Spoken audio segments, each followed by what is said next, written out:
You're jumping ahead? Okay.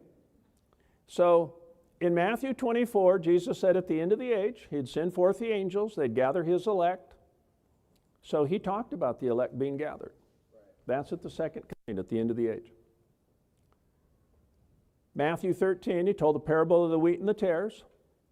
He also said that the unsaved would be gathered first out of his kingdom. Then they would gather the wheat. So 2 gatherings at the second coming of Christ. The saved and the unsaved.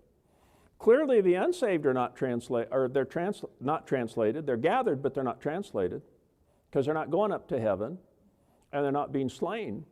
They're taken to Jerusalem and personally slain by Christ in the valley of judgment. The Bible says that the blood will flow up to the horse's bridle. We often call it the Battle of Armageddon. It's not really much of a battle, it's really a slaughter. The unsaved are simply physically slaughtered by Christ. They gathered there to fight him, to oppose him.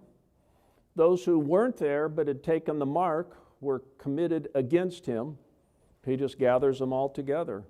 Because in Matthew he said, gather all things that offend out of my kingdom. So it's a worldwide. He said the field is the world. So everybody in the whole world that is anti-Christ, against Christ, is gathered to Jerusalem and slain. So the only people left on planet Earth are those who are saved. They have to be gathered, but not translated, because they have to repopulate the earth in the millennium. So there's a rapture or a gathering, arguably, there.